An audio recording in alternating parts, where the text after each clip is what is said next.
In this video, I'll be reviewing the installation procedure for the new Vagabond Motorsports frame slider kit for the Yamaha R3. This kit requires absolutely zero cutting or other modification to the factory Yamaha fairings, as well as provides adequate knee clearance for both comfort and sport riding. Now, before we get to the installation procedure for the R3 slider kit, I'd like to talk about the individual components included in the kit. You're going to start with two Delrin slider caps, two 6061 aluminum slider posts that are O-ring sealed, two steel frame mounts that are specific to the R3. Those are coated in a UV resistant black powder coat, and then two high strength steel bolts, and those are covered in a blue zinc coating. Now, at the core of the Vagabond sliders is this two-piece slider design. You can see it's got several kind of structural features in here that distribute any kind of crash loads between the front pilot, the rear shoulder, and then a certain amount of force is going to come through your very kind of large coarse threads. But you see this rear O-ring at on the slider post itself, and that's actually going to create watertight weather seal when you install the slider cap onto the post. And it also provides quite a lot of friction resistance, so these are never going to vibrate off without you actually wanting to unscrew them. So the really nice thing about this design is, one, you have no visible installation bolt once we're all done with the installation. Two, they're completely toolless slider cap change, which is a big change from a lot of the existing sliders out there, where you're going to need a lot of tools to replace slider components. As for the tools you're going to need for the installation of the sliders, you'll need a 4mm Allen key and a 10mm socket to remove the factory fairings in order to get access to the rear motor mounts. You also need a 8mm Allen key, preferably a socket, so that you can remove the rear motor mounts and reinstall the sliders. It also helps to have 3/8 ratchet handle and extension, and then ideally you'll also have a torque wrench that can go between 30 and 40 foot-pounds to finish setting the torque on all the high strength bolts. So we're going to go ahead and start with the installation on the right side, or the brake side of the motorcycle, and you're going to remove this lower fairing panel, this kind of triangular piece. And our sliders are some of the only ones that are going to allow you just to remove this and not have to worry about the whole forward section of the fairing. So to take this lower section off, it's these three 4mm head Allen bolts in the three corners. So we're going to go ahead and take those off. Set these bolts to the side. You're going to want to keep track of any plastic washers that come off, reuse them.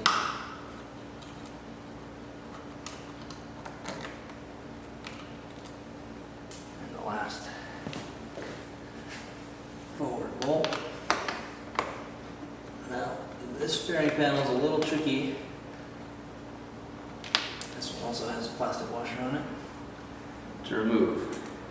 And in my experience, it's much easier to start at the front and pop the front loose like that. At which point, there's two little tangs in here that are going to slide in a groove that are much easier to remove. So once you remove the front, it should be a whole heck of a lot easier to remove the fairing panel.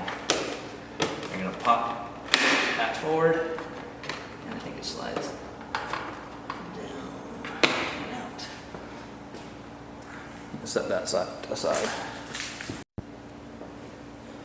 Next step is going to be to remove this 10mm bolt. That's just going to give this plastic panel, which you don't have to remove entirely, a little bit of room to get to that motor mount.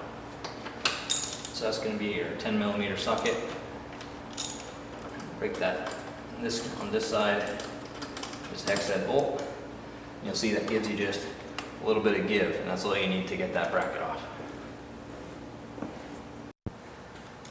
So we're going to go ahead and remove these three black 8mm head.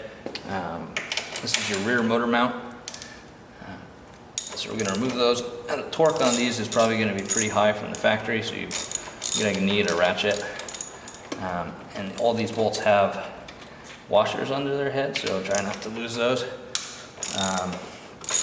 But we are going to reuse these bolts because there's plenty of thread on them to add a bracket like ours underneath it.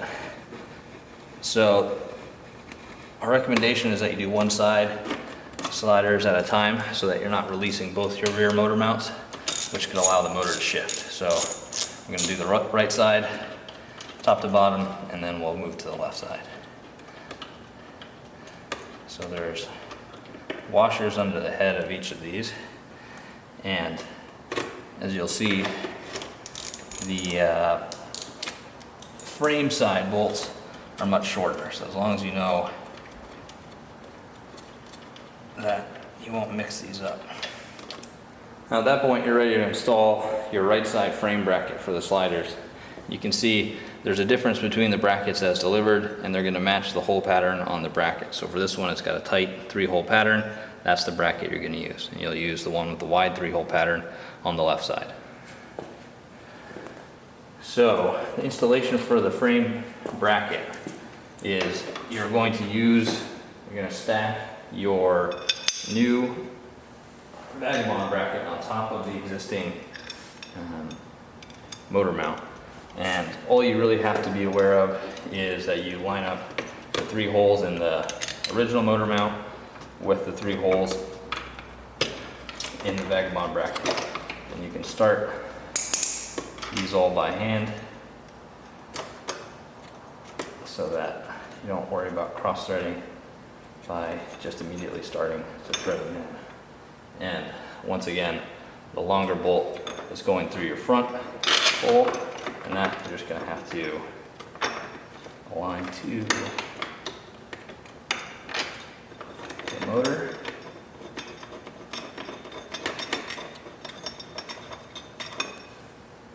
I'll get this last one, and that's why we recommend you at least loosen this top one, just so it makes it a little easier to get in. Doesn't make you put the bolt in crooked, and that reduces the chance that you cross thread one of your frame or motor mount threads, which would be a big deal. So we'll go ahead and use the ratchet to get everything snug, and then we'll go and grab a torque wrench to set them to the final torque.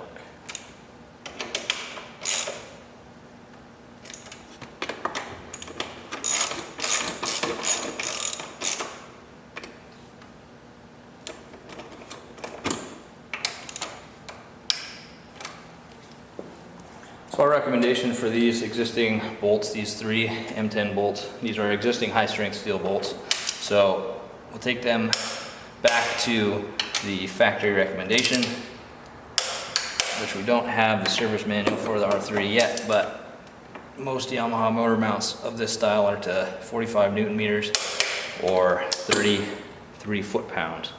And that's right about what we recommend. Obviously, it's always nice to torque really any pattern of holes in a couple stages, so we'll go to something in the kind of mid-20s and then up to your 33. And once you're all torqued up, you are ready to put that fairing back on. We're actually done with that bracket at this point. After you got that frame bracket on, you're ready to reinstall the factory fairings. Before you put that fairing panel on, can't forget to reinstall that 10mm hex head bolt for this other plastic body panel. And once you get that tight, you can get that rear fairing back installed. And just like removing it in the first place, I find it easier to start with the front part of the fairing to get the little teeth lined in, and then oops, there we go. So you're going to slide this fairing up to lock it into position, at which point you should have a nice sight on that front bolt hole. And I recommend putting that guy at least hand tight, snug, so that it's pretty easy to pop out while you're wrestling with the rest of it. So once you've got that first bolt tight, the trick is to get this keyed back in. So there's a little tooth under here, and you got to seat that lip So it does help to kind of fold in, or at least push forward that fairing a little bit. You'll see it go a little bit, and then it should slide everything right back into position, just like that. So once you've got all the teeth in, you can go ahead and put in the last two bolts. And this upper one is also going to have a little clear plastic washer under head, so just nice and snug. These ones you certainly do not want to over tighten. You can get this bottom one in, and once you're tight on these guys, go back to your front mount and just make sure that it's snug still. Perfect. All right. Now once you've got your fairing back on, you can take one of your slider posts, which should already have its O-ring installed as delivered, and one of your high-strength steel bolts. And that's going to slide through the center of the post, and then you're going to go ahead and use your 8mm Allen socket to install the post to the frame mount. And I like to start just like everything else, start it by hand so you can feel that you're not cross-threaded before you switch it to the socket and tighten it up.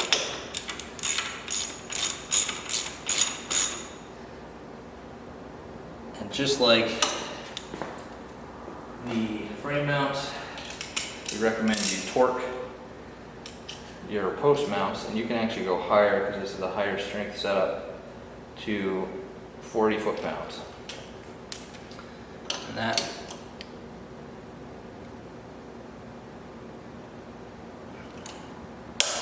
there we go.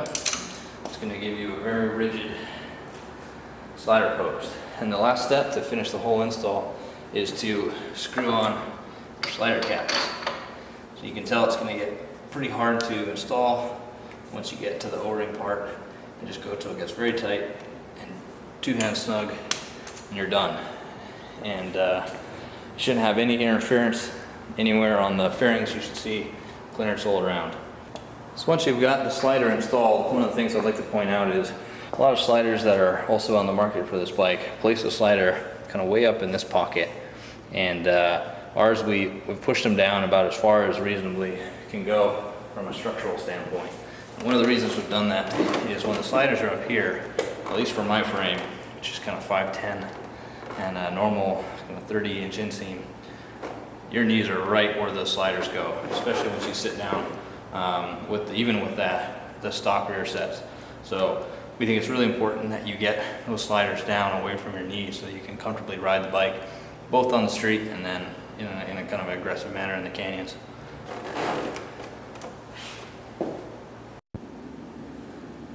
Now once you've got the right side all buttoned up, it's time to do exactly the same thing on the left side. So you're going to start by removing the kind of rearward part of the factory fender. I'm going to kind of hustle through this part, watching out for the little plastic washers that are on those bolts. Just like the other side, I recommend starting by popping the front of the fairing. I'll get this last guy out.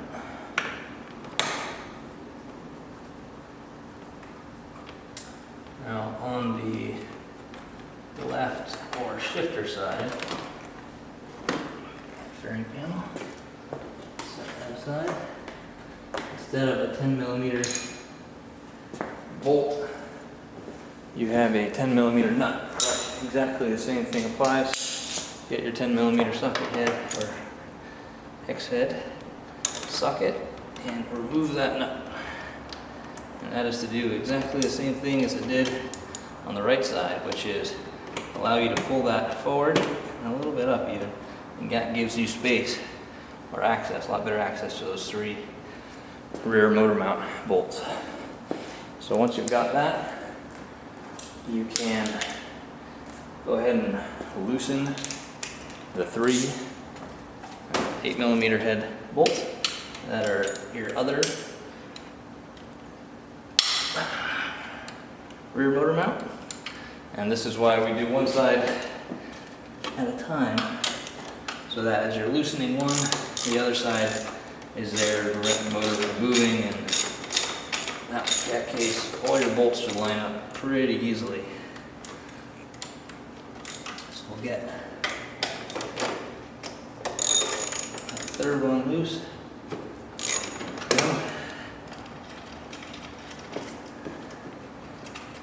And be mindful to keep track of the washers under the head of all these bolts, as they will all be reused.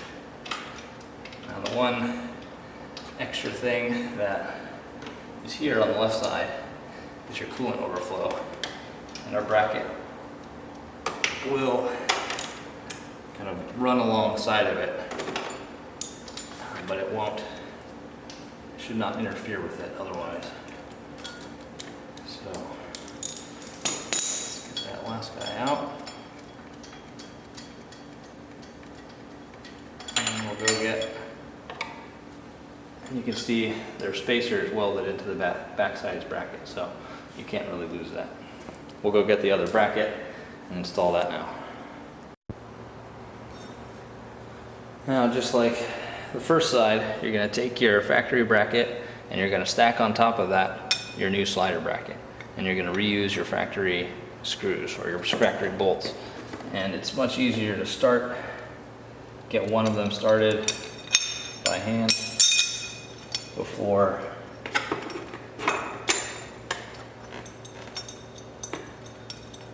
and that way it's much easier to get them all three lined up rather than trying all three at once. And so you may have to lift that factory bracket a little bit to get it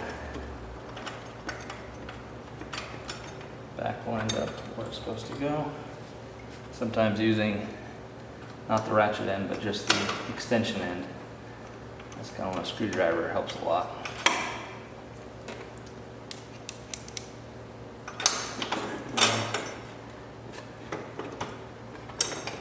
That last one in, and if you lift that part of the fairing a little bit, you won't have rubbing on your tool.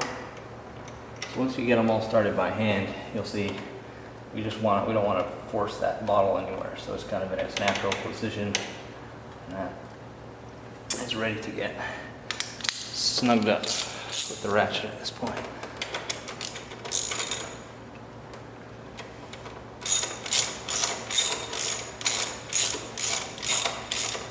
So just like the other side, I recommend getting them hand snug with the ratchet first, and then torquing them up in stages. And we recommend a final torque on these 3 bolts of 33 foot-pounds. And there's a chance that the service manual, when it's available, is going to recommend a different number, in which case this video will be edited for that. But 33 foot-pounds, I'll dial this guy back. It's always good for torquing bolts to start in stages, so we'll start at 20 foot-pounds. It's just a nice conservative way to make sure all your bolts start off fairly tight already. This top one, it's always easier if you lift that fairing. Once you've got the first stage, crank it on up to 33 and re-torque.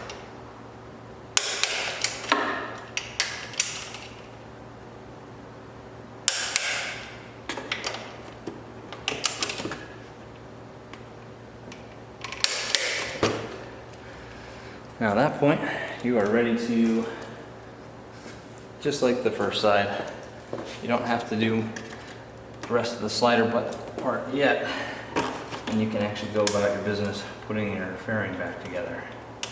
So it's a pretty quick install process. So we're going to start with that 10mm nut. Now once you get that 10mm nut nice and snug,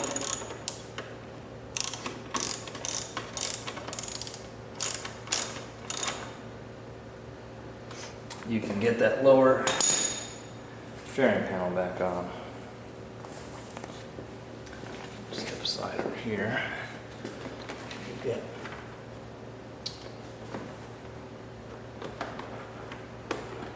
front tangs.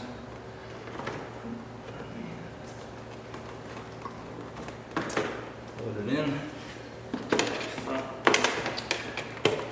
It's always fun to play with.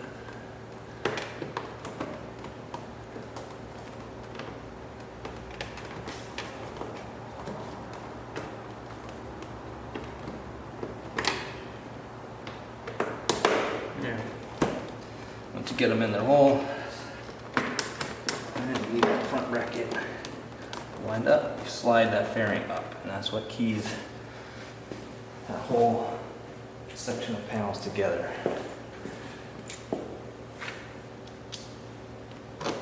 Once again, I recommend starting that front bolt. Keep your panel from just popping off. And then the last tricky part is getting it all tucked back together. And I'm going to get this guy leaned over a bit more.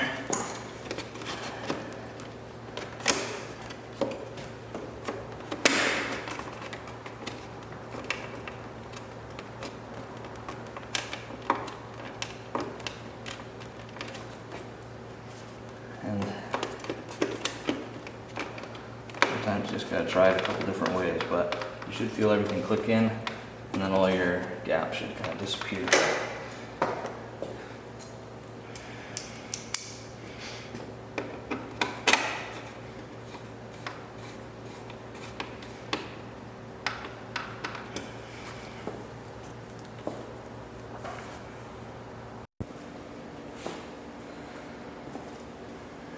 Just got this last fairing bolt, and there's a lower bracket. It's pretty easy to sight the side in. Make sure you get it started cleanly. Snug them up. One last time, we'll go back to that front. Now once you got your fairing back on, we're ready to install your left-hand slider post. Just like the other side, you're going to take one of the posts, they're exactly the same, the other of the blue high-string steel bolts, and you are going to start by hand the slider post in its threaded insert. Once you've got that started by hand, thread feels good, take your ratchet and finish it off.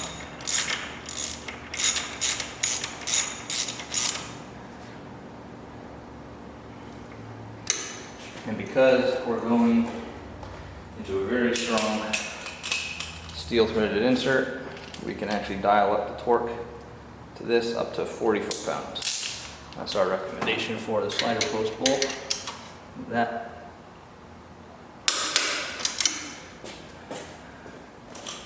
your torque. And the last bit is to thread on your second slider cap. So the low one should go nice and clean and smooth until it gets to the O-ring seat, which is causing a nice watertight seal. Give it a real snug turn, and you are done. Just like the other one, it's nice and low, out of kind of your knee zone, and there shouldn't be any contact on your fairing, so there should be a kind of an air gap all around.